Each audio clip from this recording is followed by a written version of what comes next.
All right, good evening. Welcome to the live stream. I'm Lady Cee. I'm JT.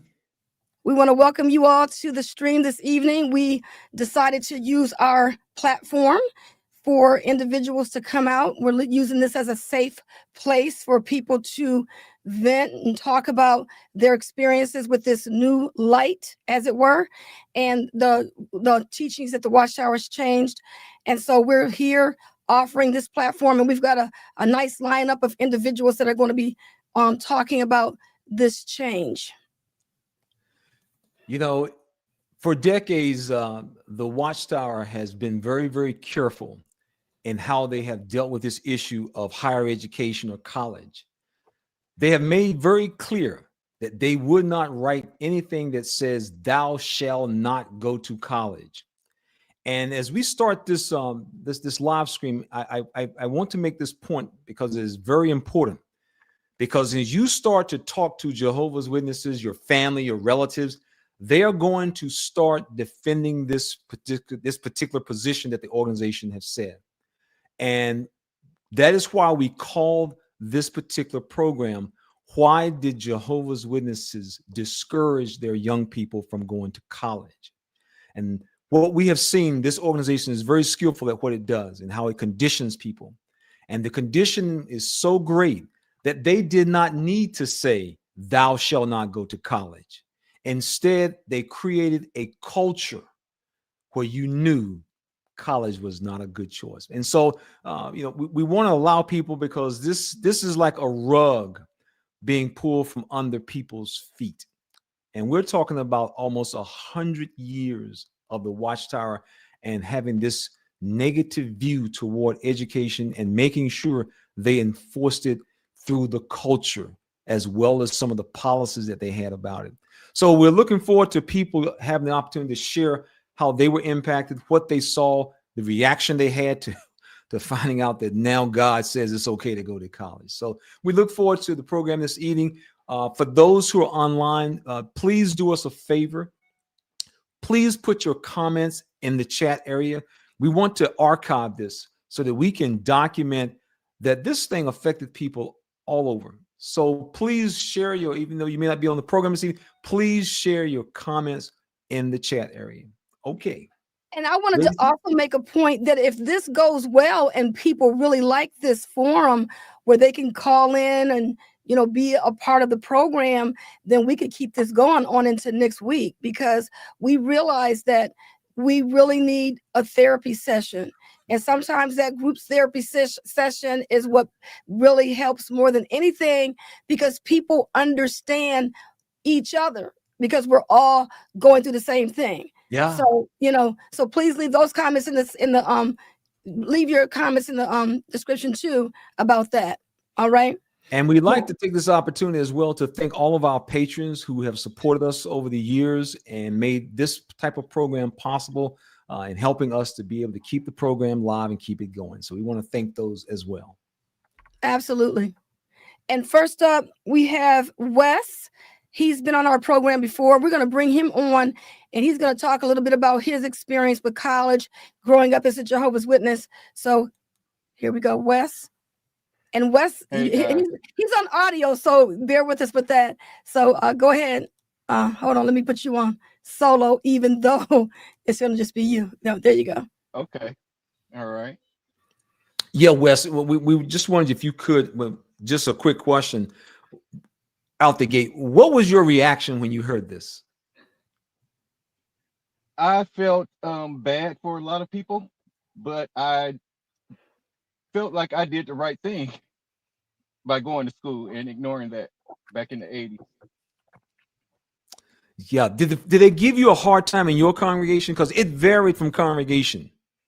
Oh, yeah. And my dad was a longtime elder at the time, and they pretty much treated me like I was a pariah, like I, did something scripturally wrong. Yeah, they will. Did it impact your dad's position in the congregation? No, because right after me, like 2 years after I left, my sister left. So, that really made him look bad, but he didn't step down or anything like that. I don't know, Now, the discussions he may have had, with the elders without us around, but I knew it made him look bad. yeah. Did you find other young people followed you from the congregation, or did they simply just say, I'm not going? No, actually, it was just me and my sister out of that congregation, and Okay. I have people that I grew up with that had always complained that they were limited to what kind of jobs they had, working at fast food or driving a garbage truck, or they always complained, years later Yeah. that they didn't take that chance. Yeah, I think it's important to that as former Jehovah's Witness, when we talk to people, we let them know there's nothing wrong with any type of job. There's nothing wrong Right, with it. But what we're talking about is when you connect what people do to God, your service to God, right. and that's where the problem actually comes in at. Is when you find that. Have you had a chance Well, to a talk? lot of Yeah, I'm sorry. Go ahead. a lot of younger people that went to the same hall as I did, or in the same area, as we became adults, it wasn't the jobs that they complained about. It was their salary. They didn't complain about the job too much. It was like, well, if I would have got more education, I could be making more money or this or that. Yeah, that is so true. That impacts so many things down the road as well. Um, Mhm. just have you had the opportunity to speak to anybody who is currently a witness about this by any chance? Matter of fact, I was telling Lady Cee the other day, I went to lunch with a person I grew up with that's currently an elder. And I went to lunch with him. I think that was Friday. He invited me to lunch. I guess I don't know if it was to check to see where I was at or just, a friend thing. But he was talking about that, and he was disappointed also that he Yeah, went through the same process in the 80s. I mean, in the 80s, they pounded that in our heads as teenagers. You know, go, go to trade school or go to Bethel, or you know, stay away from those universities. Like, they had the plague or something. So him and I yeah, talked about that, and other subjects. yeah. It's really amazing. Did he show any signs of or from what you could tell? Did he say anything that would indicate that he may be waking up, or is he still like, well, whatever the organization says, I'll do? Well, because of his previous marriage, he had to step down as elder, and he was um, not an elder for maybe about 7 or 8 years. And then he, maybe about 6 months ago, became elder again. But this time around, I heard nothing but complaints Yeah, at our yeah, at our lunch. Nothing but complaining. yeah. That's probably the worst part for the He was organization. talking Yeah, about, yeah. Go ahead. I mean to yeah, he cut was you off. Go talking about ahead. the time. He don't have time. Yeah, he was talking about he doesn't have time, and you know, um, just a few complaints. So Yeah, I'm going to see how long he stays an elder this go around. yeah. It for so many, it's going to be very a sobering. It's a sobering moment for so many, and it's going to be very Right. interesting to see how this thing plays out as time goes by. Because, like I said, as we was talking before we went live, anybody who was a Jehovah's Witness at the age of 18 has been impacted by Mhm. this for the last 40, 50, 60, 80, almost 100 years. Because at that age, all around the world, people are finishing up their high school. And then the decision is the additional education, higher education, supplementary education, college education. They got Yeah, so many, and I'm they got so curious, many terms they use. It's hilarious. But right? Sid, And I'm what was curious to it? know why all of a sudden this is new light, just out of the blue. Just this. Yeah, it's a lot of people wonder the same thing, and it ranges. The reason range from simply trying to throw anything at the wall to see what sticks and keeps witnesses Hmm.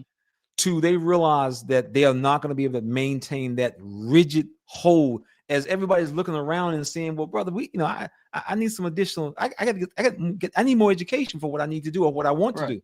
And And I think also, like, we have talked before about this over the last maybe 15 years, even before I stepped away.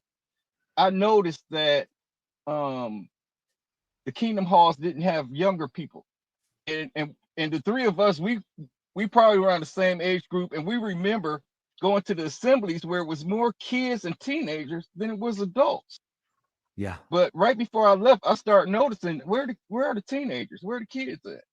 yeah, You know. That's true. yeah. All right, so we got our next guest ready to go on. Wes, we are uh, getting ready to queue up our next guest, Uh-huh. Rashana Okay. and Terrance. We want to thank you so much for your comments, and if we get time, we'll come back and circle back around. Absolutely. Okay.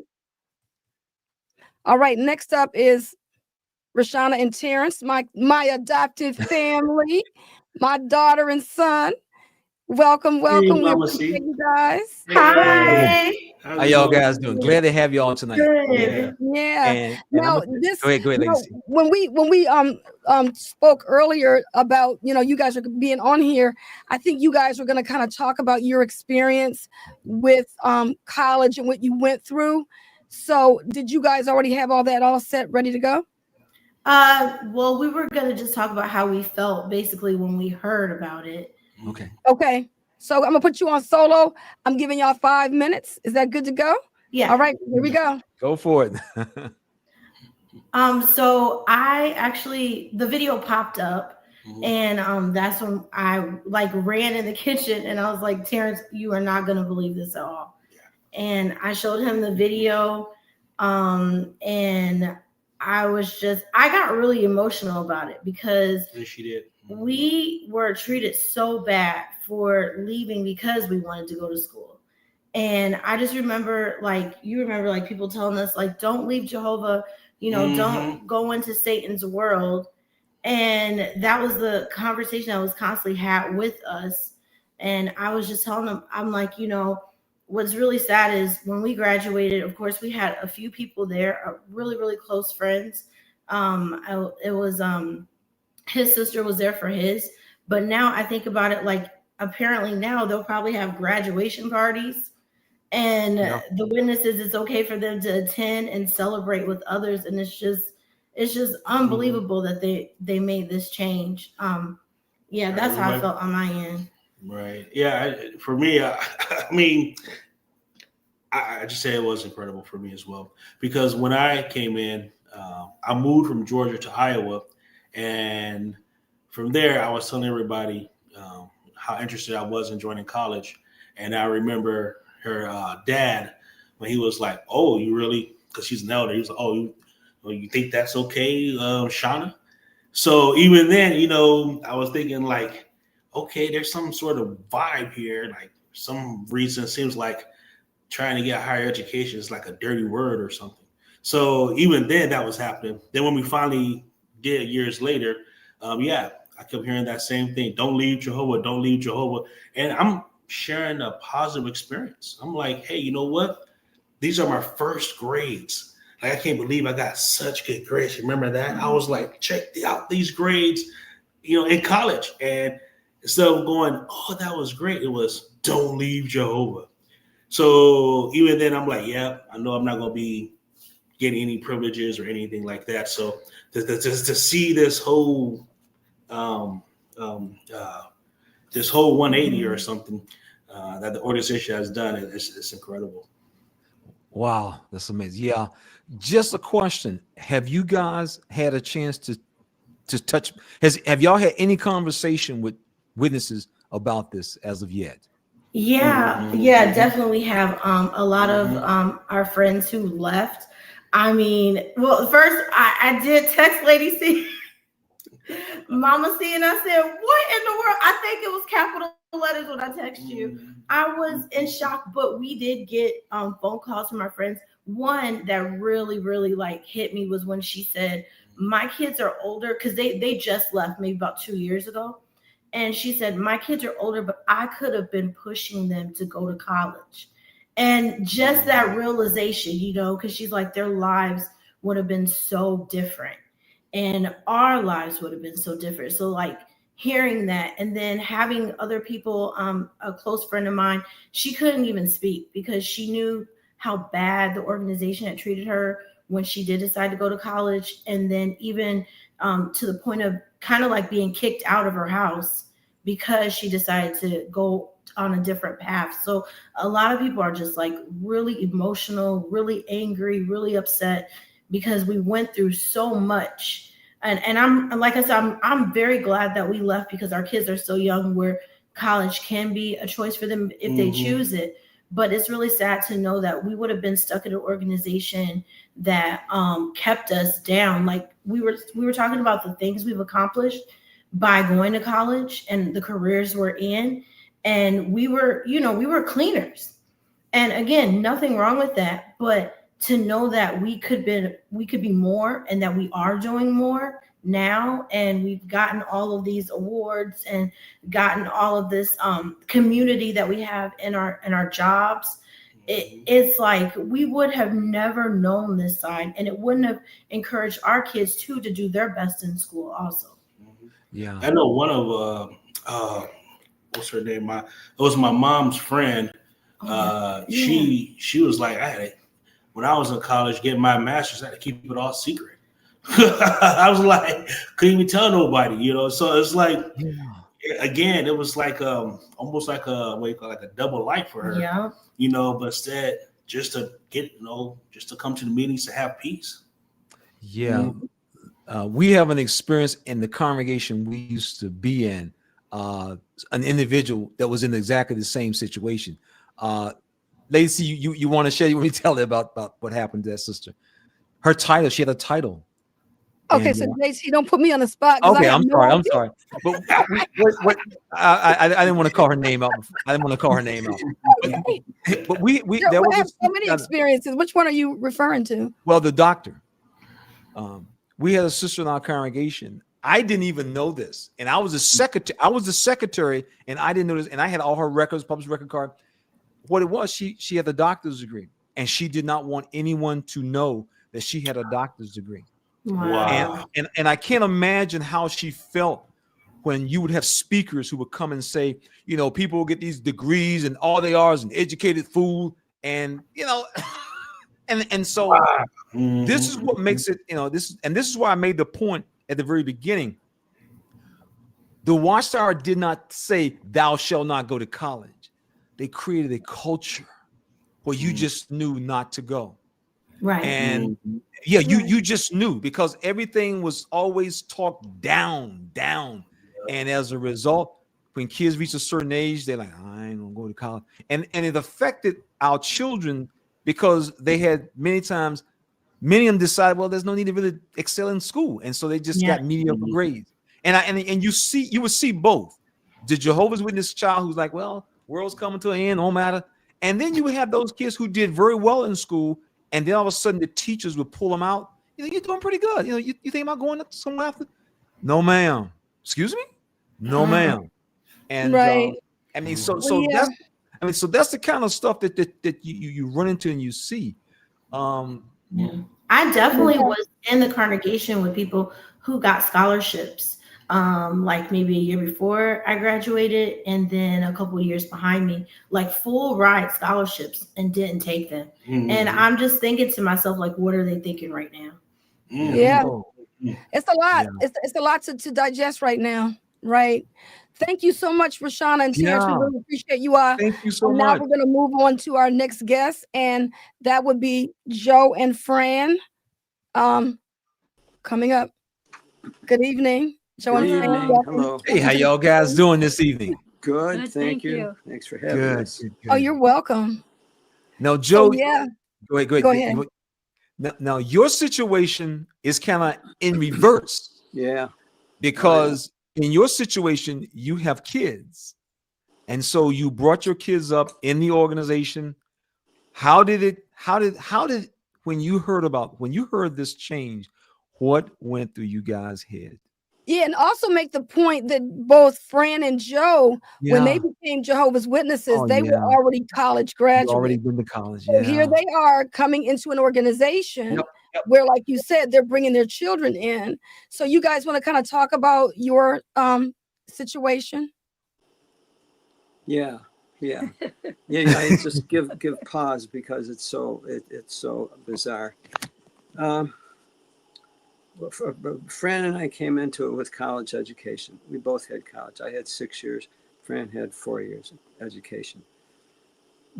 We knew that that wasn't something that was encouraged in the organization. In fact, we didn't even want to let them know that we had education because we just felt that there was a certain reverse snobbery toward education. In other words, the more you have, the less you are.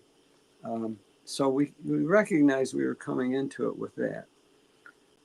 And also, as far as our children, we personally weren't pushing college education on the children. We know, oh dear, how do I want to say this? We understand the business of education. It's a business, and it's not for everybody to purchase. Just as an example, and I'll give the sides of it. I went to college and I watched people who probably shouldn't have been there. They should have been learning a trade. And they didn't exactly excel there the way they could have. And so many of them, unfortunately, became either alcoholics or drugs or whatever else. It's like it was a very open door policy for so many people. I wasn't bothered by those other things, by the alcohol and drugs. I just wasn't. But others were. So I recognized that. So I knew that a person's future is not tied strictly to college education. It just simply isn't. There's so many very successful people that have absolutely no college education. They're just good at placing themselves and fortunate in where they were, and their personalities and everything worked out so that it was good for them. So I knew college was not critical for my family. Matter of fact, we encouraged them. We followed the witnesses, and we encouraged them once they graduated high school, started Pioneer. Yeah. Our son went to Wallkill, and our daughters pioneered. Our other son did temporary work at Bethel. So we fell right in line with what they told us to do. And at the time, there was just meteoric growth in the organization. And this was in the 80s, in the 80s, 90s. There was one growth after another. Bethel was opening up more and more. It needed people working there, young people. So a young person can go in there conceivably and receive whatever career they were so inclined to be able to get into and go forward with the organization that would basically provide them their life. Yeah. Well, that was the dream then. And of course, we all know it just hasn't panned out that way. It really hasn't. They did pretty well for the most part. Yeah. Our son is a roofer and did very well with well. that. Our daughter, she took online courses for medical secretary, and she's had good jobs. And our other daughter and son-in-law, they worked for themselves, and they did bat control. Yeah. And our youngest son, we feel bad for him because he should have gotten a trade, and he would have done well. But he's kind of meandering around. And we only hope that he's found something that's good for him. We don't know, because for 3 years we haven't been in contact. They've all shunned us, so we don't know where they're at now. Yeah. But as You know, far, I'm good. Go ahead. I'm sorry for cutting you off. Go ahead. but as far as the society's policy now of changing for higher education, I'm so skeptical and cynical about everything that society does. They don't do anything for the benefit of the people. There's always a They reason. do not do things for the benefit of the individuals. They only do things that would benefit them monetarily or in some other way. In this case, I honestly think that they're taking some kind of direction from the government. Because, I mean, face it, all religions, including the witnesses, are basically subsidized by the government with their tax exemptions. They're tax exempted. Why would the government tax exempt them unless there's something they were doing that they valued? And two, especially a few years ago with some certain medical situation that came up, we found out that the governing body kind of ramped into basically forcing everybody to receive that medical intervention, which many people regret. And we know that it wasn't their idea. It was the government's idea. They do the government bidding. And the fact, too, that they were passing out government food, making it look like it was food from Jehovah. We all knew it wasn't from Jehovah. It was from the government. Oh, absolutely. Absolutely. Yeah. It's interesting because what you've described is what other denominations have always done. They have allowed their members to decide what direction they wanted to go in. And if you go to any church, you'll see people who they're going to school, and you have others who are going to trades, and you have others who may not be doing anything.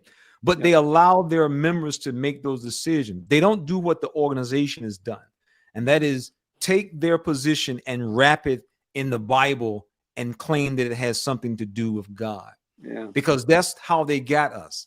They tricked us into, first of all, the biggest way was they tricked us into believing that the world is going to end real soon. That's right. Yeah. And just from a practical standpoint, that made sense. I mean, it made sense. Right. You remember those talks? Who polishes the brass on a sinking ship? Who puts in a resume into a business going out of business? No one does. And so as we heard the talks at the convention, it made sense. The world's going to end soon. Makes sense. The problem is we are now decades, and now you literally have all of these Jehovah's Witnesses who are reaching certain ages, and they are not positioned in a good financial way. And it was all because they followed what the Watchtower said. They demonized it. I mean, they demonized it so well. And as a result, we bought it. I know I did, and so many others. And now we look at where we are now, and you will find basically every Jehovah's Witness can basically say, I am probably not where I should be financially. And there are lots of people in the world, my neighbors and so they'll say, man, I didn't save up the money. But it's the reason. If you tell your neighbors, I didn't save up enough money because I thought the world was they look at you and think you crazy. Many people, they just didn't plan, and I didn't set aside. But a witness can actually say, I thought the world was coming to an end, man. And that's just how it sounds. And so, yeah.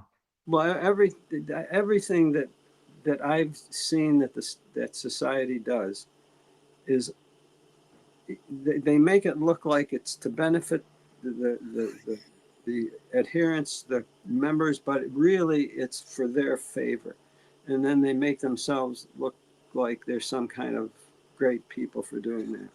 They do.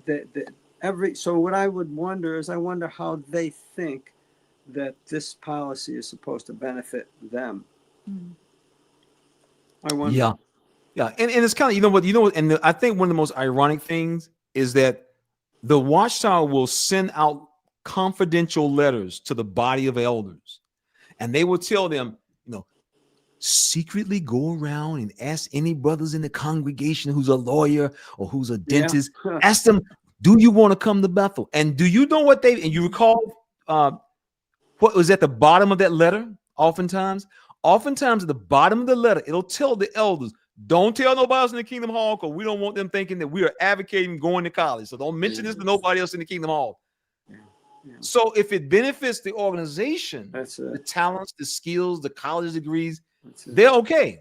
But if it benefits you, your children and grandchildren and your parents, you got to be on your own. And that's kind of where we are when you look at this organization and the impact it has had on people. I mean, it is And at this point, I think they're trying to make themselves look good in the eyes of the government. That's what I think. I think one of the things for sure, we know that the organization knows with the scrutiny. I mean, they are literally under scrutiny. Yeah.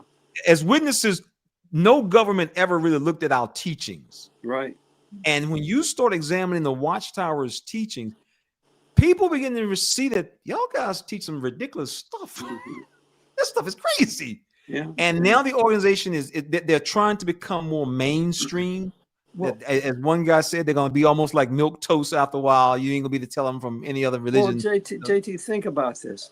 Here they're giving tax exemption to an organization that discouraged its people from being able to provide for themselves. So now that in their older age, tax money would be needed to support them. Bingo. And they realize how that looks. And it's insanity. Bad. They made everybody look dumb, the government as well as the religion. Yeah, it's interesting. Jehovah's Witnesses don't add anything to the educational pool for inventions and all kinds of creations, but they're the first ones that want to stand in line and be partaking of all the benefits of this. I mean, think of all the medical things that we have today that if some kid didn't study 2:00 in the morning, we wouldn't have it. Yeah. And it's kind of sad because I mean, over the years, there's Jehovah's Witness kids are some very, very bright kids. Yeah. There are very few kids who at the age of 7, 8, 9, 10 have been trained how to read a paragraph, go down to the bottom, get the question, and go back to the paragraph. And so they do that in school because that's the way a typical textbook is. Yeah. And so the witness kid is acclimated to, I know how to study. That's no big deal. And so many times that's why they do so well in school. But then they reach that wall where they're told you have to choose between God and the world. And that's basically the way it's always been presented. I mean, it's always presented. You must choose between Satan and God. I mean, well, I think basically they just made slaves for the organization to build up their real estate company. And then to dump those people on society for tax dollars to pay for them. Yeah, it's. I think I look around the area we live here in the Washington D.C. area, and you see churches. Yeah, I'm so sorry. I didn't realize my phone, my microphone was on mute. We have somebody that is on a time schedule. Okay. You guys can come back around. Yeah, we'll swing back around. I've been trying to break in to let you know that this person's behind here, and I've been on mute the whole time. Oh dear. Okay, that's all right. We'll swing back. Okay, so Joe and Fran, we'll see in a little bit then. We can come back around, but I'm just saying I'm trying to bring other people on right now. So I'm gonna thank you, Joe and Fran. Absolutely. And we're gonna go back to our next person. The next person up is Daria. She is on a time schedule. Daria, thank you so much for being here. We appreciate you. That's okay. Can you guys hear me good? Yeah. Hey, brother JT, listen. How you doing? I am on a time crunch. I'm on deadline for an event I'm producing on Saturday. But I said I got to support my people and come on here and talk about this. I got notes, y'all. Okay. I wrote some things down. You got receipts. Because let me tell you, well, go ahead, since you're on the time frame, share with us your thoughts that you have in regards to this issue. I was in complete shock, and I shouldn't be because we've been anticipating all kinds of unexpected changes, right?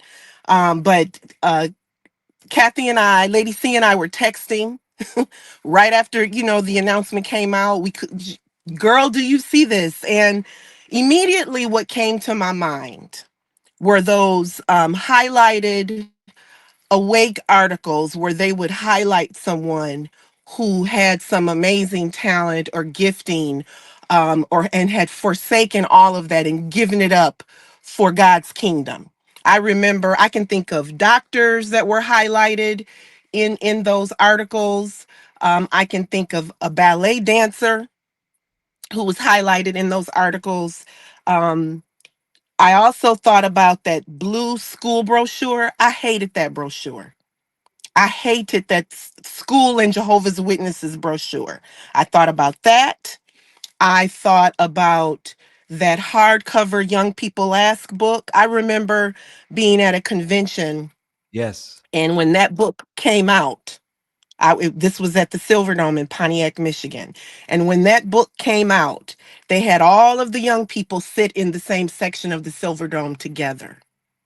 And they laser focused in on us. And I am a child of the I was born in the 70s and I was a teenager in the 80s. So one of your previous callers was talking about how hard they went against anti-higher education. Now they're calling it additional education.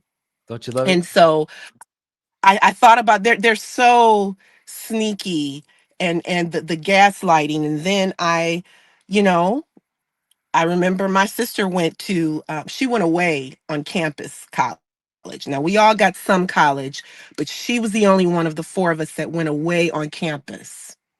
And none of us finished except for her. I've now finished. I'm working on my master's in public health now. But Congratulations. when she went away, the elders came to our home and told my father that he was promoting higher education. Okay. And then I know as early as last year, I ran into a couple. They still go, and their daughter went away to an HBCU, an historically Black college. And she expressed to me how the congregation didn't give them any support. And she literally said to me, I told my daughter, that's okay. Mommy and daddy got you. Now they're still, you know, active per se, but I know about that. And that was just last year she told me that. And I think their daughter is going into her second or third year. What else did I think about? David Splain's face and body language. He did not want to do that. He did not want to do it. And that led me to also thinking about the why. Why are they doing this? I think it is about butts and seats. I think they've lost so many members. I think COVID really did a number on them in terms of people waking up and walking away from it, and particularly certain cultures and populations. And when that started to happen, they had to do a seismic shift. They have to keep people in, or they're going to have to go into their $billion coffers to start paying for their lifestyles and all the things that they like to do. So they need Oh yeah. money. Oh yeah. Oh yeah. They need money. They need money. They need more members again. They want to go mainstream. I do agree with Joe and Fran that this is also about the government, Oh and they yeah. know that people are watching them. I totally agree with that. And then it made me sad, you guys. It made me sad because I think about so many people who have so much talent, so many skills, so many gifts, so many natural gifts, and ambitions and hopes and dreams and things that they wanted to do. I remember one time when I was still a witness and I was having a conversation with a sister, and she was saying all the things that she would do. And she said, but, we don't live for this world, in the new world. So this really, to sit there and to say that, no elder, no one can judge you or say anything to you should you choose additional education. It's just so it is a shame, and it is a crime. That's how I feel. It's a crime what they have done. Yeah, it is. It's very, very sad, especially the way they have done it. They have done it in a way where if you listen to it, they don't recognize any accountability for what has That's right. happened in people's lives. No And apologies. No and as apologies. and let me just tell you how bad it is. One of the things the Watchtower always does, I mean, they have done this as long as this organization has existed. They are Mhm. blaming the rank and file Jehovah's Witness for anything that goes wrong. That is what they do. And so that is why we named our program what we did. Why do they discourage? Because see, they will tell you, and witnesses are saying, the society organization never said that we couldn't go to college. And they didn't. They never said thou shalt not go to college. They create that culture. It's like if you walk into a room and everybody in the room is dressed a certain way. Nobody has to tell you that you stand over a suit and tie and everybody got on, shorts and pants. Nobody's got to say anything to you, let you know I'm wearing the wrong thing today. You know that. Right. And so the That's same right. thing with a Jehovah's Witness. They know when they're going in the wrong direction, quote unquote, according to the organization. And so the organization is trying its best to basically be acceptable around the world. And because Yes. they have all of these goofy teachings, Yes. all these goofy teachings, and they have 200 countries that they have feet on the ground with all kinds of cultures, all kinds of rituals, traditions, holidays, celebrations. They now got to back up off all of that. All of that. They got to back up. And in the process of doing it, the critical thinker is sitting there asking himself or herself, and you said that God said we weren't supposed to do that. And that, Brother JT, that was my other point. What about any of this is scriptural? Isn't this supposed to Exactly. be about serving God? Isn't Yep. this supposed to be about the Bible? Yep. What about, he barely picked up his Bible when he was sitting there with his tablet. No. Okay, so that's my so to anybody lurking, anybody watching this, this is about scripture. That's what this is about, right? You're right. Decades, and that, to me, this is more proof that this is a house of cards. It's goofy. It's not based on scripture. There's nothing in this doctrine. I tell Kathy this all the time. Full stop for me. And I think it is a shame. And I feel so bad for so many people. And I'm so thankful that we got out, some sooner than others. And we've been able to. And I just want people to know, get some courage, move on with your life and pursue your dreams. It's never too late. Don't let Watchtower break your heart this way. Move on. That's right. And Daria, and I want everybody to know that you are the one that coined the term, the governing nobodies. No. That isn't, but wait, hold on. That's not me. That's totally away. But wait, Kathy, that's totally away. Oh, I'm sorry. That's Felice. I got that from her. Yes, please. Let's give credit where I loved it. I use it. Nobody. Yeah, unfortunately. Yeah, governing nobody. I know. That's what it boils up to. I'd say, well, thank you so much. We want to thank you for taking time from your busy schedule this evening.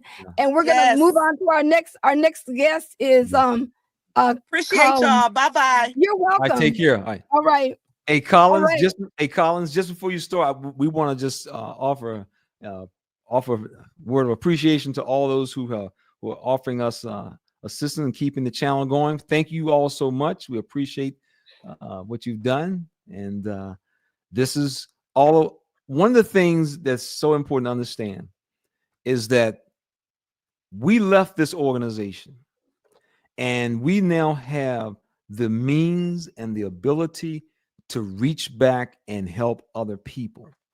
And this is why we do what we do. Lady Cee had mentioned before, we've been at this for a minute. Okay. We are not new to this. I told JT, we've been out in these EXJW streets for a long time now. We've been out here for a minute.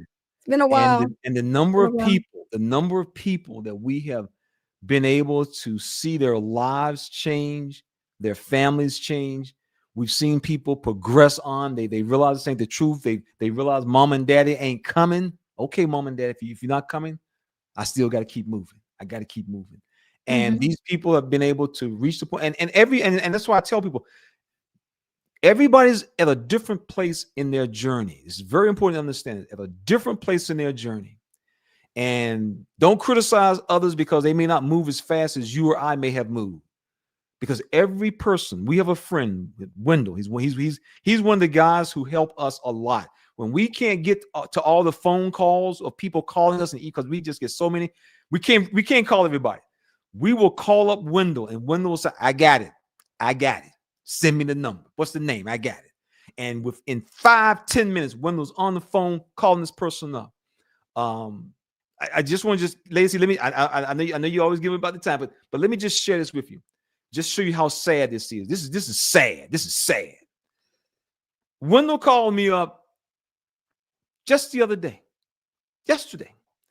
And he said, basically, there is a brother right now where the elders have him in the back room trying to talk him out of college because the information is so new, they ain't even aware of what's going on, basically. They don't even know what position they need to be taking on this. Why?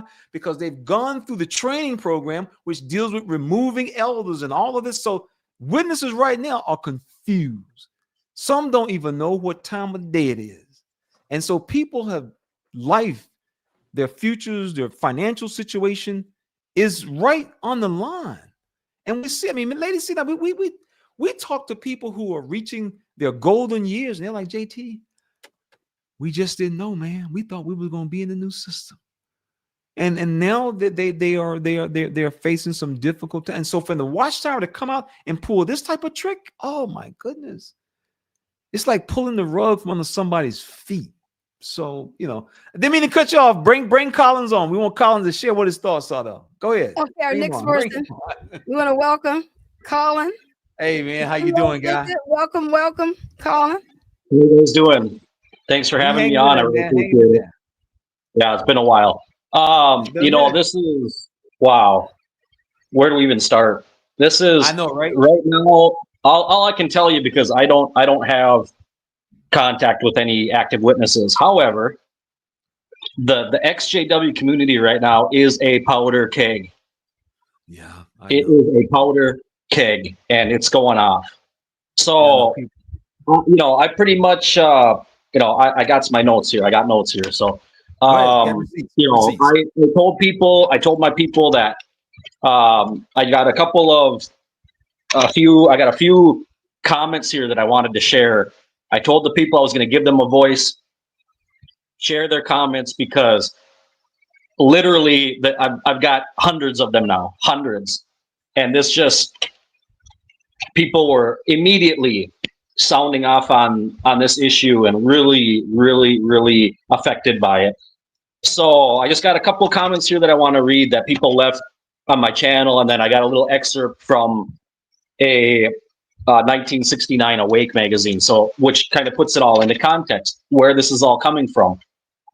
So here's this first one. This guy came on and said the following. Okay, he said, I went outside and swore my lungs out after hearing this, all in the process of mowing the lawn, so no one could hear me. Every time I set my right foot down, I cursed for over 40 minutes. No kidding, but he used a different word there. And then somebody else answered his comment and said, only 40 minutes? And he said, yeah, well, I ran out of gas. So then here's another one. Another person said, I believe you. I wanted to go to art school so many years ago. I pioneered and cleaned for a job. Now this total U-turn that totally influenced our whole lives for the worse. Okay, here's another one. Another comment. Wow. After being shunned by my family, losing everything in my 30s, and never making enough money to set aside for anything, now the governing body decides it's okay for you to better yourself. When I heard about the update from a PMO friend of mine, I literally said WTF out loud in my car. What it comes down to is, if something hurts the Watchtower's bottom line, it's going to become a conscience matter. Now all of a sudden it's okay, right? And he says, now it's okay to use your brain, guys. Rest in peace to the older brothers and good luck to the younger ones. And then here's what this 1969 Awake magazine said. It starts off by saying, face the facts. These are facts. This is what I grew up with, you guys grew up with. This was our reality for many years. Face the facts. You will not grow old in this system of things. Jehovah cannot lie. The end of this system is right around the corner, and the next few years, none of this will be here. So that gives us what JT was talking about, the culture, where they didn't come out really directly and say that, but what we all understood was that there wasn't time. There wasn't time to be wasting. And when they say, you know, it's just, you know, retrospect, looking back in hindsight now, Jehovah doesn't lie and all this stuff. Face the facts. Well, when you're involved with the Watchtower Society, facts and lies are pretty fluid. Pretty fluid. You know, Jehovah doesn't lie, but men do. The Bible says that. Men do. And the governing body has lied over and over and over again. But this has really, really, really upset people. And basically, from, as you can see from this Awake magazine, the 60s, 70s, 80s, 90s, 2000, like 2010s, 2020. We're talking about in more modern time, just from right now, 60 years of generations of people. The great majority of Jehovah's Witnesses turned down the opportunity to go to college.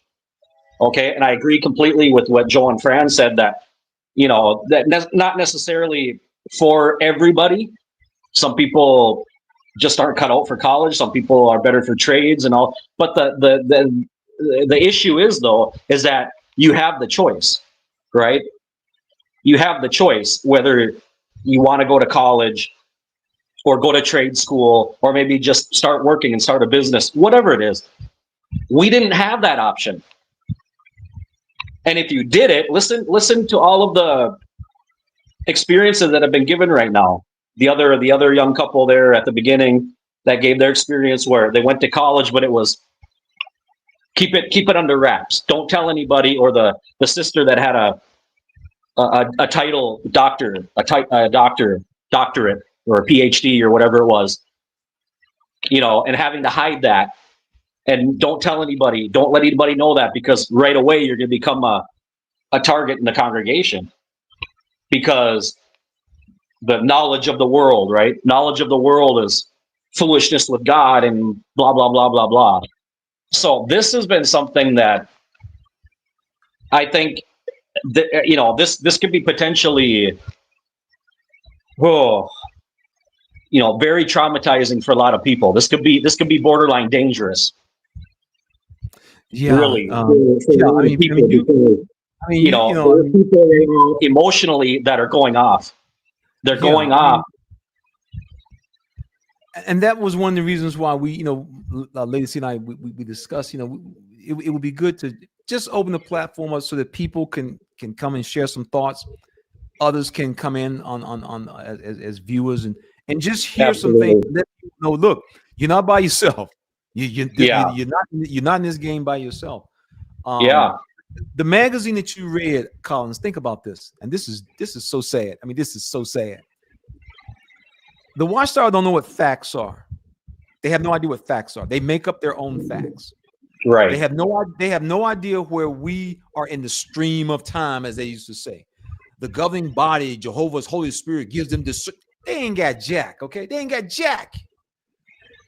In 1969, man, do you know how a 17 or 18-year-old who got that Awake magazine in that mail, in that little brown envelope, that little brown subscription envelope, they pull that magazine out and they're graduating from high school this year. Do you know that person would be retired? Yes. They would have had the Watchtower said, you won't even have time for a career. They would actually be retired, man. They would be retired. And here we are. And they would have been retired with a pension, with some money they had set aside. Because as a result, if you're thinking the end is coming, you don't see a need to set aside any money. You just don't. A financial planner comes to a Jehovah's Witness and says, would you like to plan for your future in the next 25, 30 years? The witness would laugh. They would laugh. So that's, I mean, it's you know what, JP, we're seeing right now. I don't know, like I'm just, like you said about the half of the brothers right now, the body of elders, they haven't even gotten the memo here yet. They haven't even got. And then what you're saying about, like, we just had, and I'm sitting here going, how are they not like these? There must be infighting going on at their meetings, the governing body.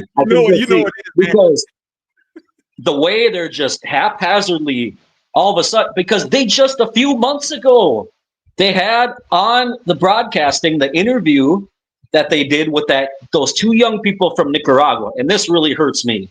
This hurts me because I live in Honduras.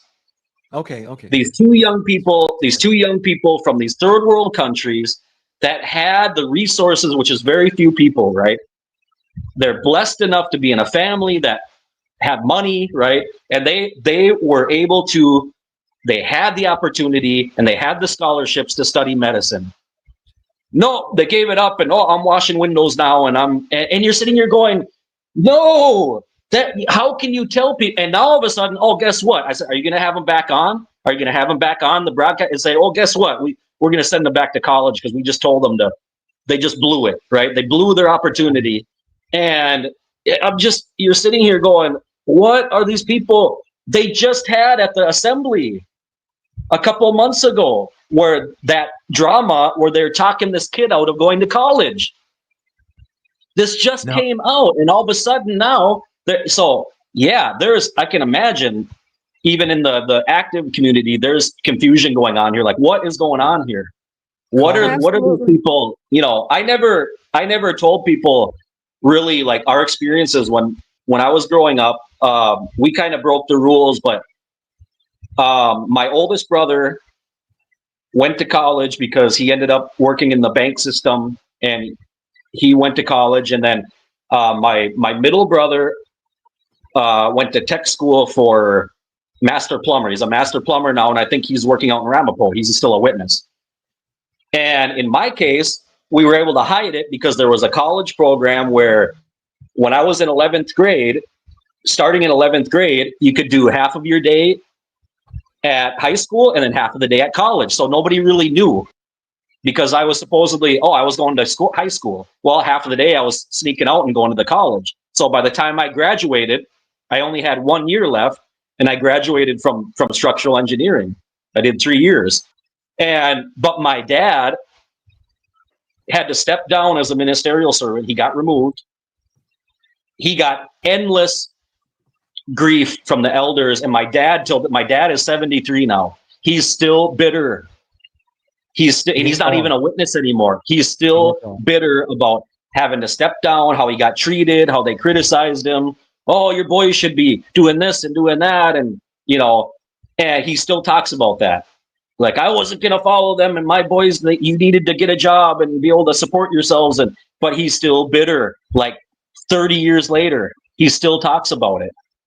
Yeah. So this affects people. Yeah, sorry to hear about that, Collin. Yeah. But I mean, at least you and got it's still through like the one of those system. things where, like you said, JT, yeah, I agree that every job is at good. least your family got through that, even though he got removed and everything. But a lot of people didn't even get that far. They didn't make it. Some didn't make it. Yeah.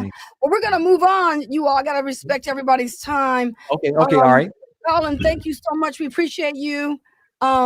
I'm trying to get my mouse in there. Oh, here we go. Now the next up is Efrain. Efrain, thank you so much for being here this evening. Hey, man. Hello. What do you think, man? Oh God. What surprised me the most was how upset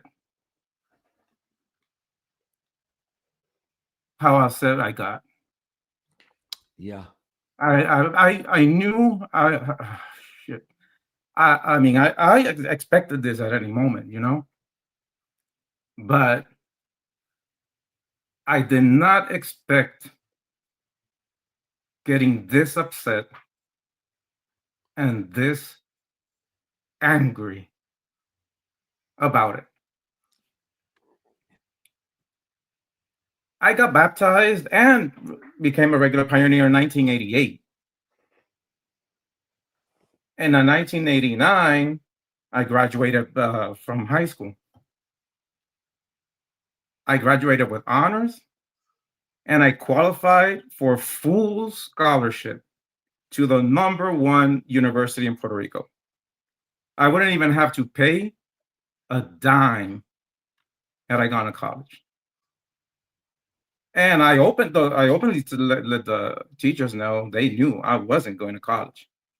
So they called my mom to see if she would convince me to go to college. Of course, I mean, she's a witness too, or was a witness back then. She went over there and she was like, that ain't gonna happen. He ain't going to college. And it's not only that I'm upset that with the Watchtower, I'm also upset with myself because back then, at least my congregation, every congregation is different. You guys know that. Some congregations, everybody went to college and that would not be a big deal. So in my congregation, it was kind of like that because you, as long as you would go to the meetings, did your time, if you went to college, it was not going to be that big of a deal. But this is the thing. I was loyal to the organization. I was loyal to the Watchtower. And that's all I heard. Like, you don't go to college. You find like a short course that will let you get a nice part-time so you could pioneer, because the stupid end of time was coming anytime soon. And that it did. So I ended up wasting 32 years of my life to this stinking organization. I could have been retired by now. Honestly.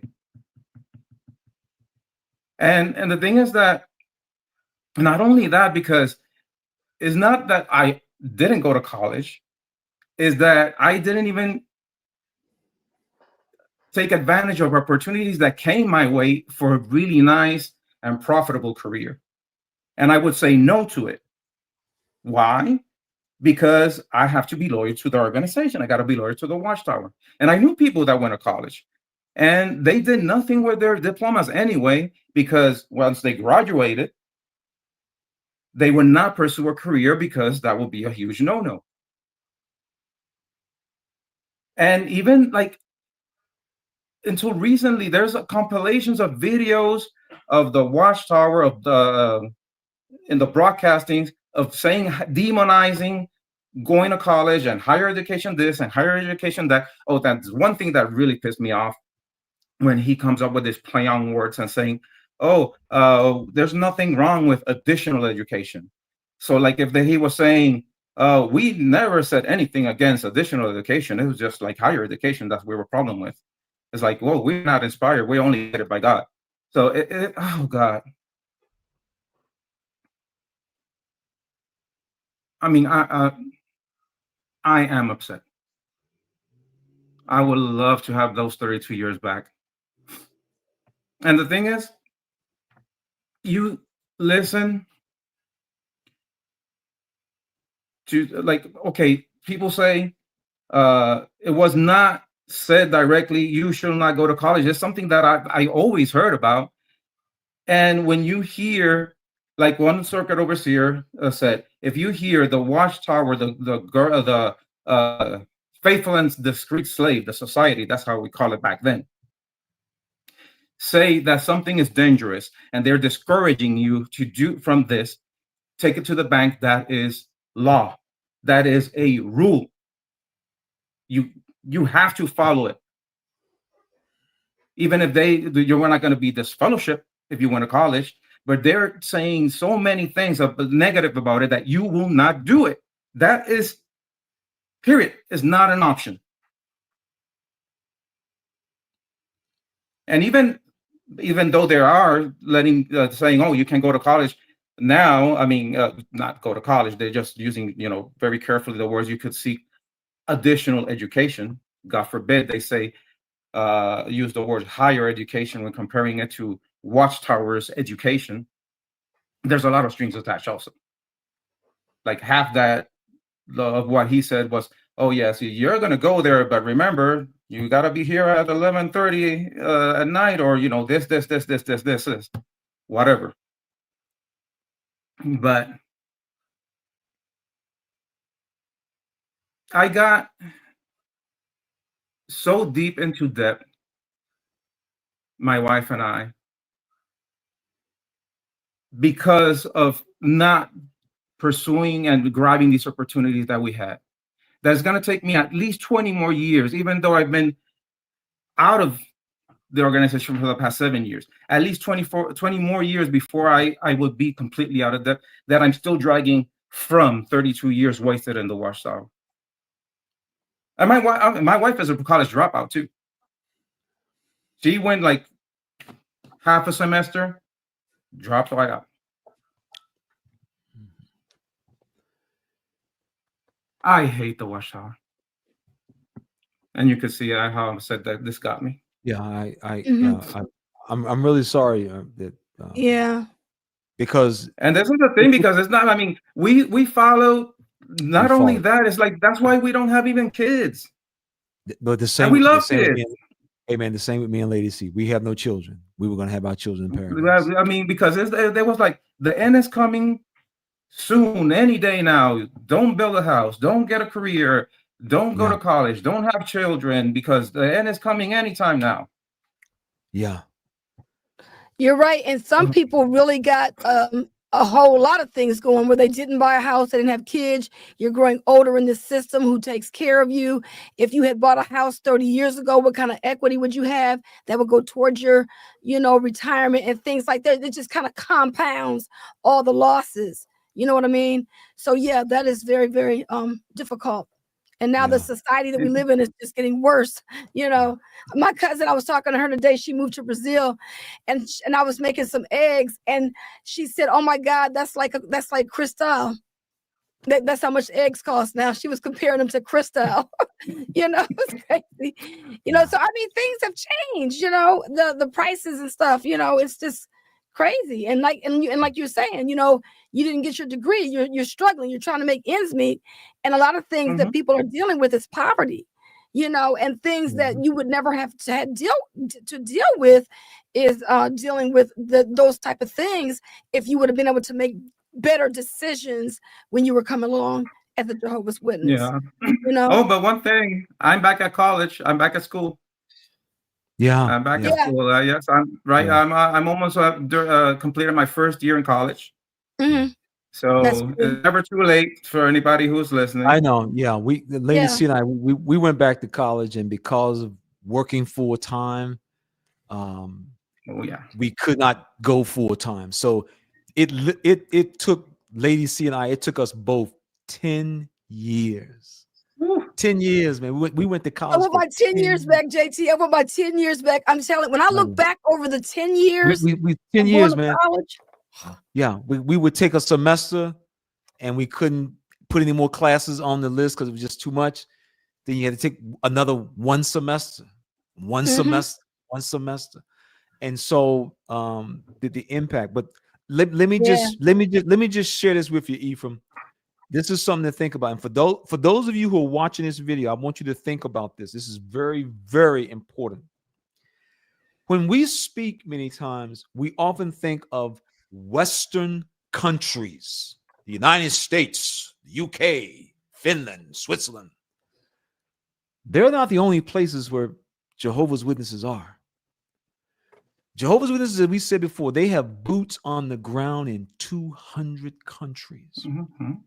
Sometimes we fail in our conversations to bring in and include those Jehovah's Witness kids who live in what is unfortunately referred to as second and third world countries. And they're just basically countries that are struggling financially, which means the citizens are struggling financially. So what does that put a Jehovah's Witness? I cannot imagine, and Lady Cee, we were talking about this today, man. We was going to get ready to do this video, this broadcast this evening.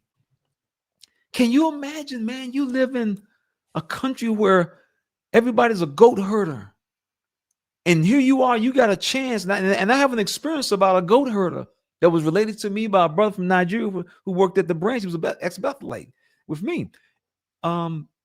These individuals oftentimes have the opportunity to be sent to college, Some of them go over to Europe. They'll go over to the UK. They'll go over to Germany, and they are able to now get an education and a skill that they can bring back home and help out the community sometimes, their family many times. I cannot imagine, man, for the last 30, 40, 60 years, because we know the Watchtower been teaching this crazy stuff for decades. I cannot imagine how a brother and a sister in Africa who had a chance to go to England to study at Oxford, and then the Watchtower, and we know what they did. I remember, man, when I was 8, 9, 10 years old, they would march out onto those platforms every summer. Those little kids who were giving up scholarships, and 40,000 witnesses would applaud. And I remember telling my mom, man, I want to be on the stage one day and tell my story. Okay.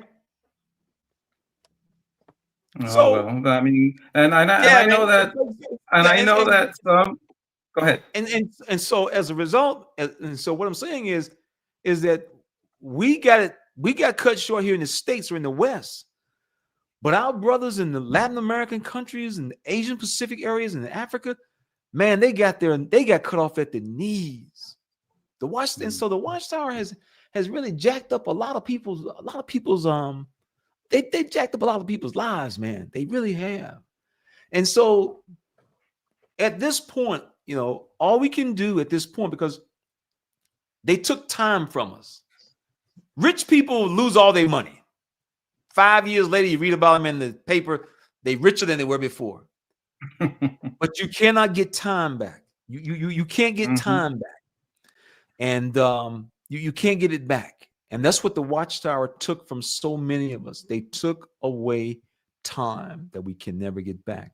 And so what we have to try to do now is pick up the pieces and soldier on. That's what we have to do. And it's not easy. I mean, you can ask my wife, she'll tell me it's a struggle, even for myself, even to today. You know, we left many years ago, but every time you see somebody you went to school with and you read about how they're doing, or you go to your class reunion and whatever, and you're like, man, it should have been me, could have been me. And see, this is the whole thing. I tell people, you don't know what you would have done. I mean, you know, we could have went to college at 18, got out at 22, and did nothing without a degree.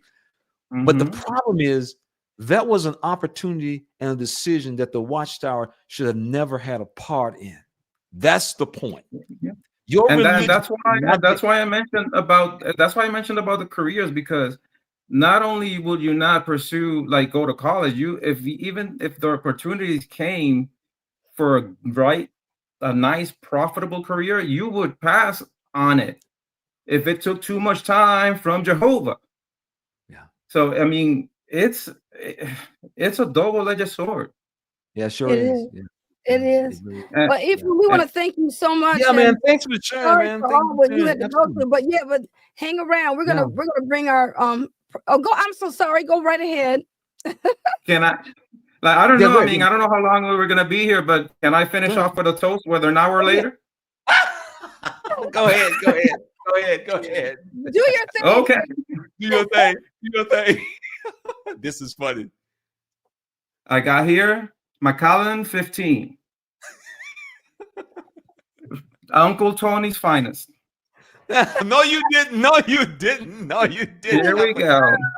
I forgot about it. That was Tony's stuff. Yeah, it's Uncle Tony's stuff. Oh, so come on, everybody. Raise your glasses. Here you go. There you go. Right. Raise your glass of Macallan High for Uncle Tony words gone dry.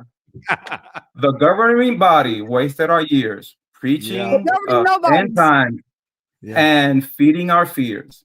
Yeah. Now they say additional education is fine. It's fine. After lives were derailed by their arrogant lies. Yeah. To all of us wounded who now see the light, we drink to the freedom we finally found right. That's it. Touche. Thank you, man. Thank you so much, man. Thank you so much, Efrain, for sharing that and your experience. All righty. Thank you so much. Lady Cee, Thank I just you. wanted to, I just want to thank all the people who in the comment section who donated for us. Todd Hayes, Girl Geek 101, Constellation, the writer Wally Walker, and Chester Francis, and Connie Ripley, Riley. Raleigh, and Corinthia. I hope that's correct. Thank you guys so much for contributing and helping us out on the channel. Thank you so much.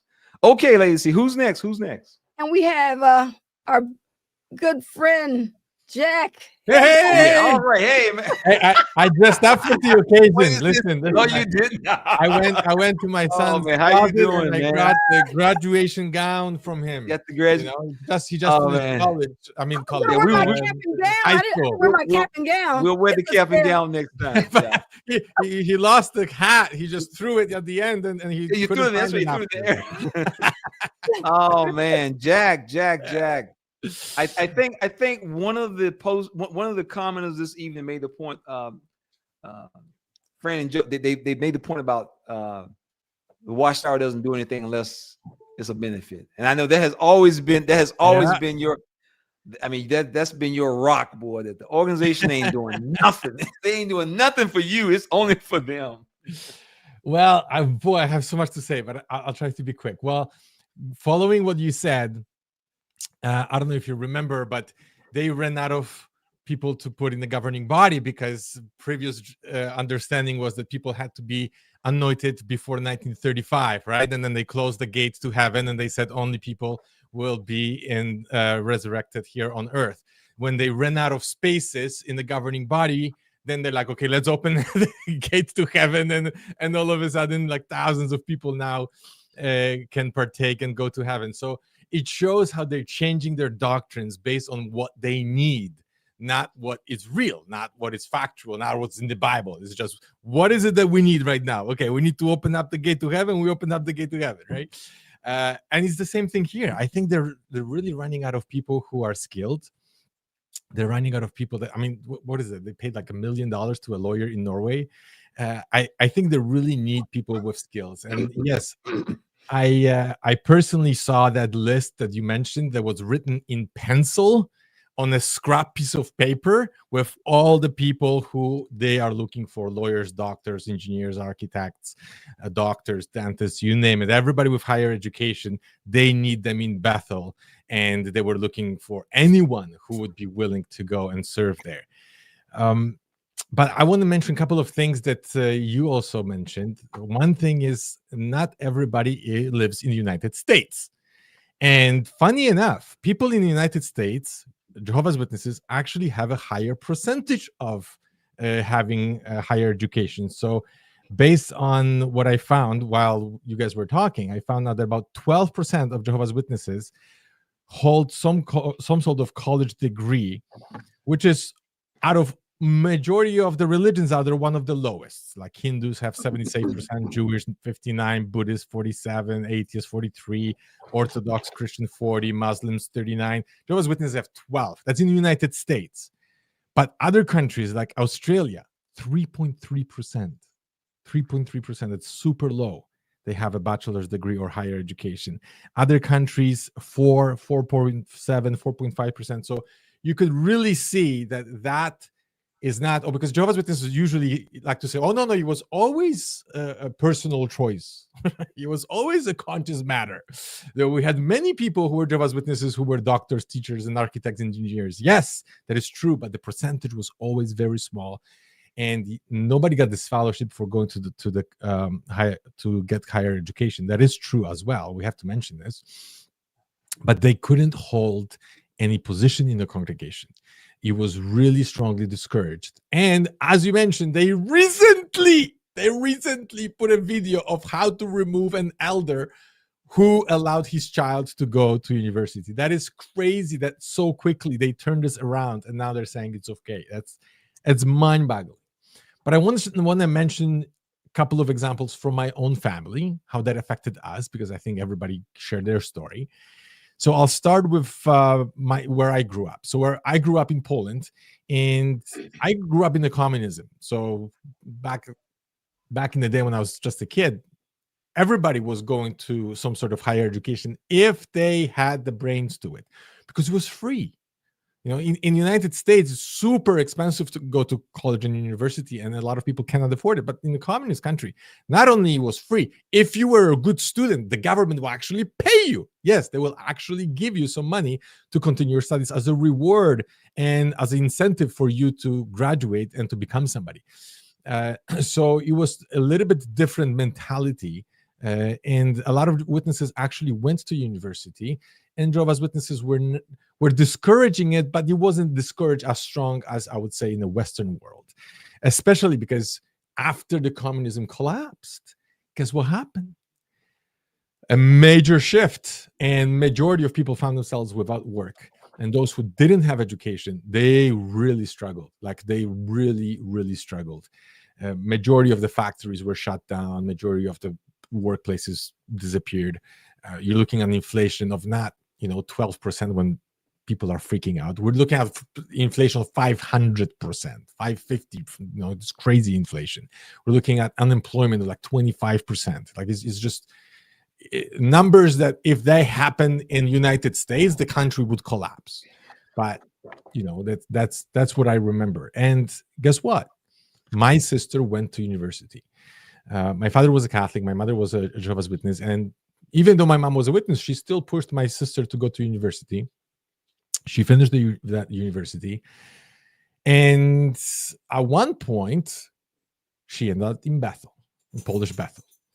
I was 100% sure that because she knew 2 languages, Polish and English, fluently, because she had the university education, they will for sure use her for building, because she was doing projects, blueprints, and the house was full of blueprints. I remember that they would use her for something, right? They assigned her for cleaning, and I thought it was just temporary, right? No, she was a cleaning lady, and that's how she felt. Jehovah is rewarding her. And I remember I went to visit her, and I'm like, "What is going on? You're cleaning now for years. I know you're depressed, although you're putting a fake smile on your face.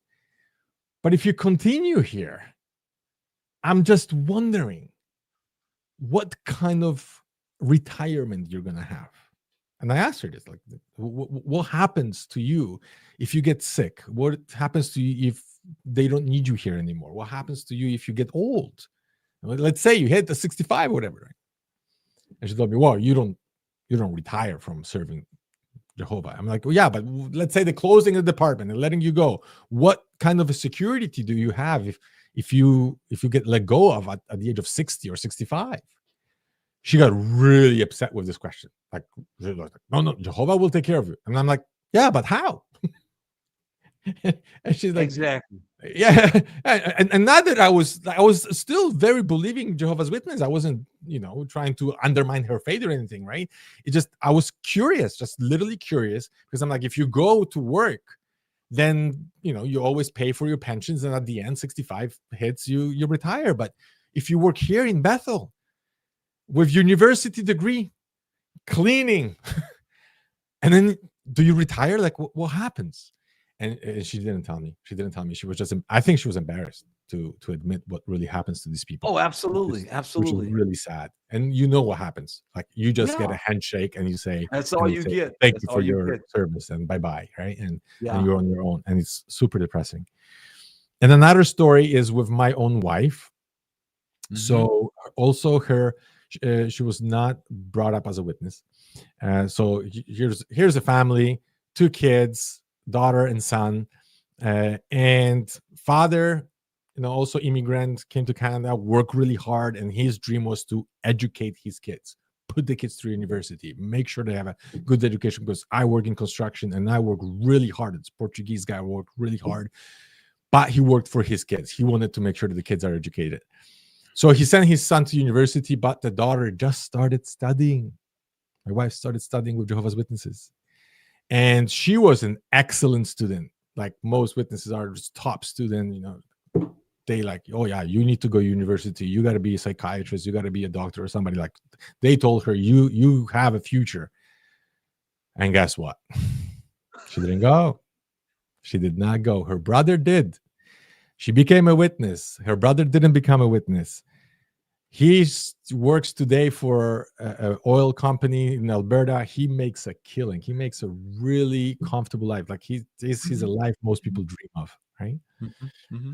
Oh yeah. Only because of that one choice. So just a few years of university, educate yourself, and your whole life can change. And my wife obviously didn't, right? My wife just said, "Oh no, I'm just gonna be this sister that is getting part-time job as a secretary, and I'm not gonna go." She just went to quick course, college course or whatever, right? So it shows me how that effect, because that family, like both parents were not witnesses at the beginning, both kids, and one ended up in university, the other one didn't. They both had similar chances, and yet the Watchtower put their foot in there and altered one of their future, right? Yeah, I mean that is so true, and like you've said, and other people have mentioned, college is not the be all and the end all. It's not. It's not. It's not. No, absolutely not. No, absolutely not. I tell anybody that, but that's not what we're discussing. No. And It's see, the Jehovah. choice. Every time I have this conversation, I had a guy out. I was out there cutting grass one Saturday morning, and two witnesses they pulled up. It was a young man and an older gentleman, and he said, "You familiar with Jehovah?" I said, "Yeah, I'm a little bit familiar with him." I says, he says, "Have you ever talked to him?" I said, "Yeah, I've talked to witnesses." I said, "Y'all guys have some very good teachings. I mean, morals and so forth, but you guys got some other teachings that I don't know about that." He said, "Well, what type of teachings? What issue?" I said, and I point blank asked him. I says, he was African American. I says, "Let me ask you a question." I says, "Y'all guys discourage y'all young people from going to college." And he said, "Well, no, it's the family can decide." I said, "I understand." I said, "Yeah, of course." I said, "But other people around often encourage young kids to go to college." I said, let me ask you a question directly. I said, as a black man, have you ever encouraged any of the young people in your church to go to college? And you told me you've been a Jehovah's Witness like 30-some years, right? So in the 30-some years you've been a Jehovah's Witness, have you ever personally said to a young person, "You're talented, Johnny, you might put that to good use"? Have you ever done that? And he just stood there. No. It's up to the parents. I said, I didn't ask you about the parents. I asked, did you do that? And he had to acknowledge I didn't. And it was so unfortunate because the young guy who was out there, he looked probably maybe 16, 17 years old. And the young guy, he just kept saying, "I don't want to go to college. I don't want to go to college." And I was like, oh my God. Oh my God. Yeah. The indoctrination is so thorough. And JT, that was the last time. Isn't that true that was the last time we actually entertained witnesses at our home? We don't actually do it no like more. talking to a wall, man. Right. We don't answer the door anymore. Yeah. I think there's another aspect. Man. I think there's another aspect that could be a determining factor why they changed their mind.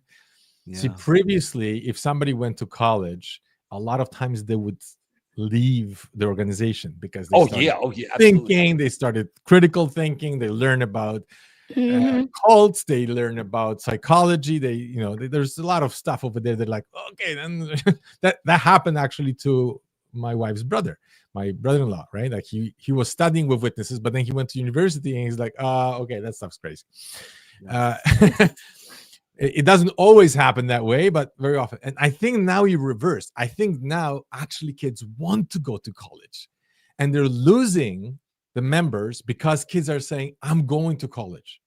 Yeah. And if I have to choose between my future and being a witness, then I'm choosing my future. Yeah. And I think they're losing their members because kids are saying, "You know what? I'm going to make a different choice now."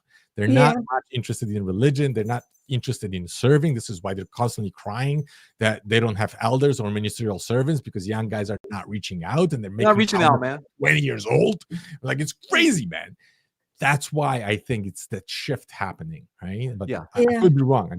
My hallucination. The ground, as I said, the ground is moving. Okay, then. I think I got two more people, and we'll bring you back, Jack. Okay. All right. Thank you, Jack. Okay. Thank you, man. Appreciate that. Hold 1 second. I'm just gonna bring them on, Jack. Hold on a second. So we got Totally Awake. Koco, you coming on? Okay, I got both of them. They come in, both Okay, of them coming good. together. So welcome. Totally awake. Totally awake. She's the one who actually coined the term governing nobodies. Okay. Here she is. Okay, y'all, here she is. Oh Welcome, my God. police. Okay. Yeah. And Koco. Hey, Koco. I'm bringing both of them on together. Okay. Okay, good. All right then. Glad How y'all y'all guys able to doing? make it to the show. Make it to the show. Well, I tell you, I'm gonna ask just a simple out of the box question. What did you think when you heard the announcement? Oh my goodness, I thought it was absolutely terrible. You know, some people might think it's good, but it's terrible because of the lives that they've been ruining with this doctrine that they've had for decades, you know. So I think that those governing nobodies should be under the jail. It's the crime for what they've done. I know it was really bad. How about you? What did you think when you first heard it? I don't know if I have a good connection. Can you all hear me? Can you hear it? Can you hear? Can you hear me now? I'm sorry. Y'all hear me? Go yeah, ahead, we can hear you Koco. now. Yeah, I was just asking you, what did you think when you first heard it? Well, I just think that I want to make sure I speak appropriately, but I think that they are some busters. Can I say that? Like, I just think just what cowards to now try to acquiesce to what should have been the case all the time. Well, the religion shouldn't be, but that's a whole other subject. But just for me, the way that I thought about it always, even when I was because I was never baptized, I'm an unbaptized ex-publisher. And I always said I was going to keep my big toe in. So I never like completely wanted to do all the things. But I just think about all the people who did want to go to college. And I probably would have gone to college had it been an opportunity for me. But I knew I was going to be successful regardless. But everybody didn't have that type of moxie about them.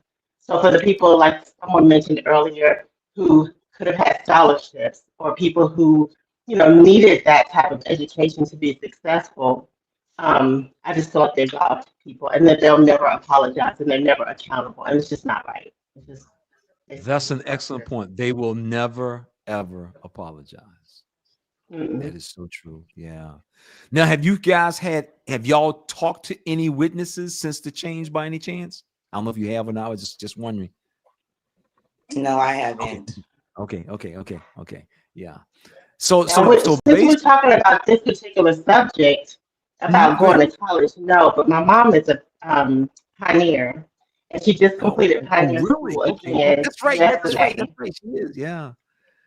So she, she's just her parents. I mean, she's literally like a 70-year-old woman who's getting permission from these people as to the things that she can do, and it's just not right. And then she's spending all of this time and our money to go, and I mean, she did so much to prepare for Pioneer School. Oh my goodness, I want to be modest and all these things. So just as the changes are happening, the things I'm hearing from my mother, it's just appalling when you start to critically think, right? And you see these adults that are just, and she was talking about the second overseer, and he knew my name. He knew my name. He knew my name. Like he talked to me. Goodness. Oh my goodness. He knows her. He knows her name. Yeah. Normally people be saying Jesus knows my name, and here we are, the circuit of a student. Oh God. Mm-hmm. Yeah. Oh boy. Like a 16-year-old woman, a 16-year-old person who's glad at the football, like something like that. Like it's literally like she's on it, and he sat me on the front row, and all these other things, and like God is, is not a respecter of people. So so like just for them to put these people in this type of in this type of light, in this type of not just respect, but it's like honor. It's like a way of serving. Oh, it's prestigious. It's prestigious. It's very prestigious. Yeah. Right. It's very prestigious. Well, if there's nothing else, this change here, for some people, this will be what will push them over the edge, and they will say, "I can't do this no more. I can't do this anymore." Mm-hmm. And the flip side is, and this is what I tell people all the time, this is how you know that Jehovah's Witnesses are a high control group, or as commonly referred to as a cult. This is how you know when you see this, because there are going to be Jehovah's Witnesses who are going to be excited about this change. Why? Because the governing body is taking their foot off the back of their neck, and instead of realizing they never should have done this, no scriptural basis whatsoever, and start the wheels of critical thinking working, they're going to be excited. The brothers are lightening up on us. That's what somebody told me, that the brothers are lightening up. Oh God. And some people are out there saying that the Watchtower never said that we couldn't go to college. That's right. So they're There are having people, issues too. yeah. Right. There are people who've approached family or quote unquote friends, and they have told them, the organization never said that we couldn't go. I mean, they're already in defense mode. We're going down with the ship. We're going down Right. with the ship. Now, Felice, where are you at? It affected you pretty bad too. So where are you at in the stream of you completing your degree right now? Well, I'm almost done with my associate's degree. I actually took a break from it a while ago when I actually put in my disassociation letter years ago now. I was finishing up my associate's degree, and when I put in that letter, and then a good friend of mine passed away a few months later, it was just too much for me at the time. So I haven't went back as of yet, but of course I'm bitter because I would have never started so late. I didn't start until years after I graduated high school. I wouldn't have started so late if it wasn't for their rules in place and their recommendations in place. So it definitely angers me. I definitely feel like I could be further in life if it wasn't for them, and being born into the cult. So that's where I'm at. I'm mad. Yeah. And it's understandable. And that's why, ladies and gentlemen, we said, we'll give people, as it were, a safe place to come and express their thoughts. Because if you try to do it with a Jehovah's Witnesses, it won't register. It won't register. Right. Right. And, wow. Well, we want to thank everybody for coming out. I really appreciate it. I'm gonna bring everybody back on for a real quick second. Y'all okay. For the people that's still here. So anyway, I don't think everybody could stay on as long as as long as the stream has been going on. But this is our group of people that thank you all guys so much for coming on. I mean, thank you so much. Thank you for having us. It was wonderful. Yes. Yeah. Thank you. And I hope the audience enjoyed what y'all guys shared, because I believe that a lot of people in the audience shares the same concerns, feelings, and emotions that we've seen expressed tonight. This is, as I said before, this is how we, and Efrain put it best. We get out. We get out. Regardless of where we are, how much money we have or don't have, we get out. And as I used to tell people all the time, I first left, I can get up Saturday morning in my underwear and read the newspaper. I don't have to sell and hawk no more worthless books no more. And that's the way I feel about it. It's over with. I don't have to do this no more. And it is a good feeling. It is a good feeling to know that we don't have to do that no more. We don't have to do it anymore. And as much as I feel your pain, guys, that you wasted so much of your time and life and whatever, and I feel your anger too, trust me.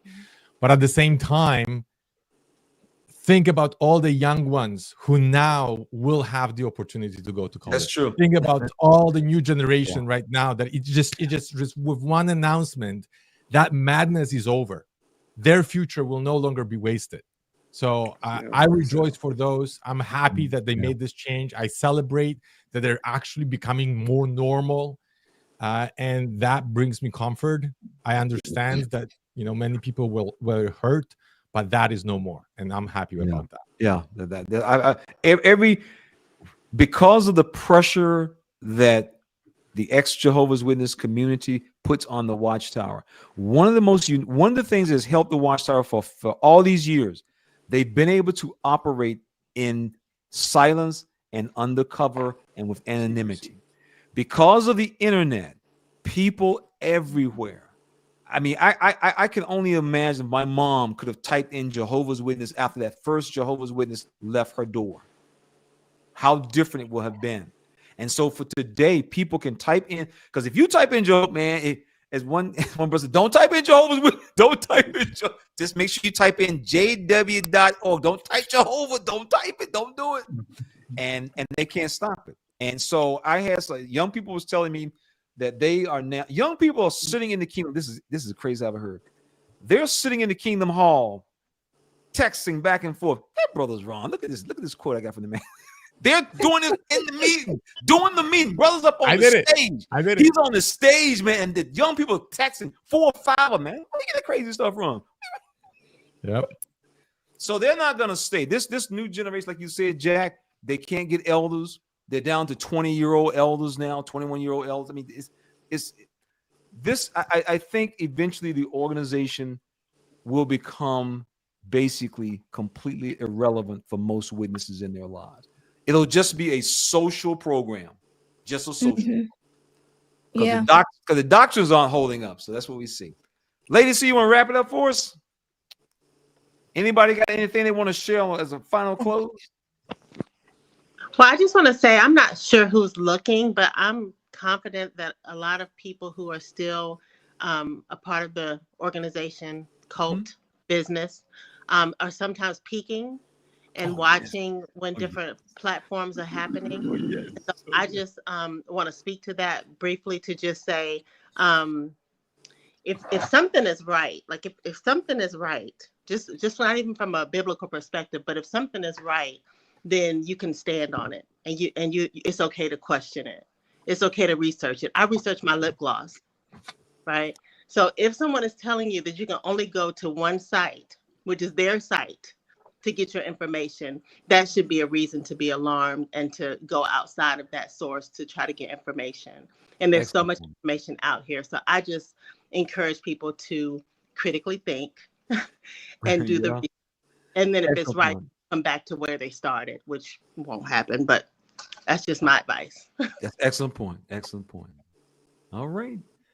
Thank you guys for coming out. Anybody else? Did everybody else, get their comments out? We're all still sitting here. So if anybody else want to chime in to say anything else, Daria? My internet is intermittent, so hopefully everyone can hear me.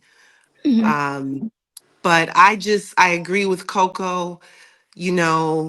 I hope that for anyone who's lurking in the shadows, who has doubts, I know that a lot of times you have social capital going to the Kingdom Hall. You might be an old timer. You may be respected. So much of this is your identity now, but you can come up out of this. You don't have to be afraid of being judged.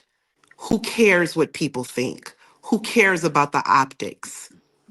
You have to question if it's like Koco said, if this is factual and actual and based on scripture, because again, that's what this is supposed to be about for everyone that is a part of it, then you should be able to question that. And for them to now tell you that it's okay to go to college, that it's okay to grow a beard, that it's okay to wear pants, that we're not going to call people disfellowship, we're going to say they're removed. What about any of this is scriptural? What about any of it is scriptural? So step into your courage and don't worry about what people think. Who cares? Yeah. Good point. Thank you. Go ahead, Joe. One quick. And if anyone out there is listening, any friends who are still in or questioning, we're more than happy to connect you with others that are out. You're not alone. Yeah. Right. You're proven. People that are out have proven to be such a loving, supportive group of people for each other. It's been so inspirational for us to see that. And if you connect us with us, we can connect you with them. Excellent point, Joe. Yeah. Round. Yeah, guys, I just wanted to really quick, my last comment here briefly. Just wanted to tell everybody out there that, we're all kind of grieving this decision in a certain way. However, your life is yours now. This is now your life. It's not Watchtower, not anybody else's, the governing body. So if there's any way, if you have an opportunity because today there's so many options. There's online schooling. There's go back. Find a way. I mean, dude. Yes. We're all in some way or another. We're all in debt. So screw it. Get into some more, but at least go back and do what do what you wanted to do. Chase your dreams. Go after it. That's right. And take back the power. Take it back for you. Don't let it. I've seen people 80, 90 years old graduate from college. That's true. We can do it. We can do it. We got to take back control of our lives and don't let them define who we are anymore. It's our lives now. That's right. With the people coming up now, like we're talking about, the young ones now, great. They get to do all that stuff, fine, whatever. But we have to take the reins of our lives and take it back and take that power back. And I think pretty much all of us here we have enough life left in us where you can still follow your dreams. You can still do it. Yeah. So go for it. And thank you guys. Thank you for coming on. Thank you. Guys sitting next to me. I want to say to people, because I realize there are people that cannot go to college, and I don't want people to think that college has defined them either. No. Because when I tell you I got my degree and I never used it, because I was at the same job I was at when I graduated, and so I would have still been just as successful, so don't think that your life the way it is now wasn't a success, because if you really, the only types of degrees, people that need a degree would be people who were going to be doctors, lawyers, accountants, that a professional degree. But I think some people did do pretty good, even without it. So I don't want people to beat themselves up because they didn't get the degree and they can't get it because you're just as smart without it. Now, I can't tell you how many people I work for who had college degrees and I knew more about their job than they did. So give yourself some credit for being you and being the smart person that you are, even without that education, because you're smart. You just don't know it. That's what I want to say to people. I totally agree. And I think that about the careers. Yeah. That's why I mentioned about the careers. If you see it, grab it, run with it. Oh yeah. And anybody who's still inside the organization and happens to come this far and to the video, I'll just say, just leave. Just yes. leave. Every second inside the Watchtower organization is a second wasted. Yeah. Exactly. It's about the control. It's about the control that they have had over people's lives, the agency they have taken. We could go on and on and on, but even like with the blood doctrine, the goofy misinterpretation there and lives lost. And it's more about this education component. It's about just the ways that they have controlled and dictated and destroyed people's lives. And we don't want to be in a place of victimhood. We want people to be encouraged and to know that they can overcome and come up out of this and be happy and lead full lives. Mm-hmm. Yeah, because we're where we are, and we now recognize that. And if anything, we now see. I wouldn't. People have asked us, well, JT, what would the organization need to change so that you go back? Man, you must be crazy. You must be crazy. Everything that would have to change. Like, absolutely. You have to give me money. Oh yeah. I can stand up on the platform and give a talk. I'm just kidding. What we saying? Go back to what? What are we going back to? Go back to what? I know. Right? Go back to what? You know I'm playing Daria. Yeah, right. I know. What were you saying, Jack? I didn't mean to cut you off earlier. Jack, were you saying something? I recently took a course, and the guy sitting next to me was 73. Oh wow! Oh wow! He's 73, right?